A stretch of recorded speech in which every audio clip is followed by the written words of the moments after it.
conquête de la souveraineté passe avant tout par l'exploitation des ressources nationales au profit de nos populations.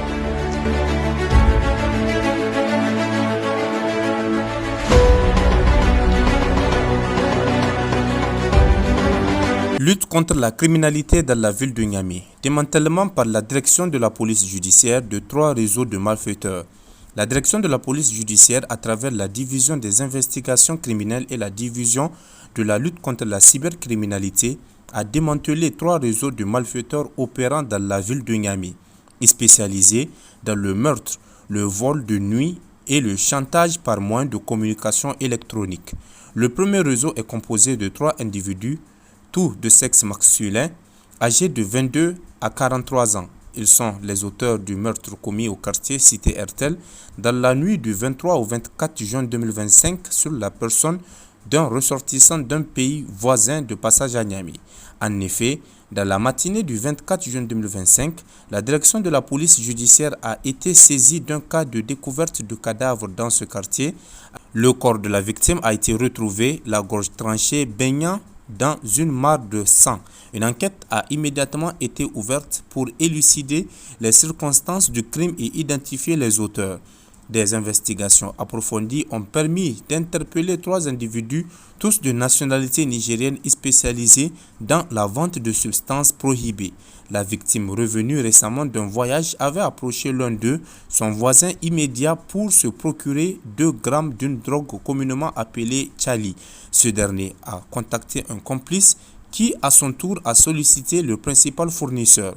Faute d'argent, la victime a proposé son téléphone portable en gage contre 1 gramme de drogue. Le lendemain, le fournisseur, impatient, a commencé à harceler ses complices pour récupérer son dû. Le 24 juin, ces derniers se sont rendus chez la victime pour l'agresser et lui voler une somme d'argent qu'il aurait perçue après concertation. 2 d'entre eux se sont introduits chez lui et lui ont tranché la gorge à l'aide d'un couteau, pendant que le fournisseur l'immobilisait par derrière. Le deuxième réseau a été démantelé grâce à une plainte contre X déposée le 6 juin 2025 à la DPJ pour vol de nuit. Un individu se faisant passer pour un client a loué une maison meublée pour une nuit le 1er juin 2025. Après avoir obtenu les clés, il a vidé la maison de tous ses meubles et appareils électroménagers. Lorsque la victime s'est rendue sur les lieux le lendemain, aux environs de 17 h, elle a constaté la disparition totale des objets meublant la villa. L'enquête a permis d'identifier et d'interpeller l'auteur principal ainsi que ses complices. Tous les biens volés ont été retrouvés, certains lors des perquisitions, d'autres chez les receleurs. Le troisième réseau est constitué d'un individu spécialisé dans le chantage par moyen de communication électronique. Suite à 2 plaintes déposées le 28 juin 2025, il a été identifié comme opérant via les réseaux sociaux Snapchat et WhatsApp. Comme mode opératoire, il se faisait passer pour une personnalité publique ou un enseignant prétendant détenir les sujets du baccalauréat 2025. Il attire la confiance de ses victimes, principalement les candidates au bac, en leur permettant cadeaux au sujet d'examen en échange de faveurs sexuelles. Il affirme ensuite avoir filmé les scènes à leur insu et les faisait chanter sous la menace de diffusion de contenu intime si elles ne lui remettaient pas de l'argent. Déjà poursuivi en mai 2024 pour viol, usurpation d'identité numérique, escroquerie et chantage, l'analyse de son téléphone a révélé l'existence de 3 autres victimes qui ont préféré ne pas porter plainte. La direction de la police judiciaire tient par la même occasion à porter à la connaissance de la population de la recrudescence des escroqueries par moyens électroniques.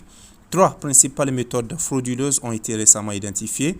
Usurpation d'identité de personnalités publiques, généralement orchestrée par au moins 2 individus. Cette escroquerie consiste à usurper l'identité de hauts responsables politiques, militaires ou directeurs d'institutions. Les escrocs constatent leurs victimes par téléphone ou WhatsApp en prétendant gérer un projet de construction. Après avoir demandé à la victime de proposer un entrepreneur, ils finissent par lui proposer d'exécuter elle-même le marché. Une fois les fonds envoyés, ils coupent tout contact, fausse détresse d'un prétendu policier.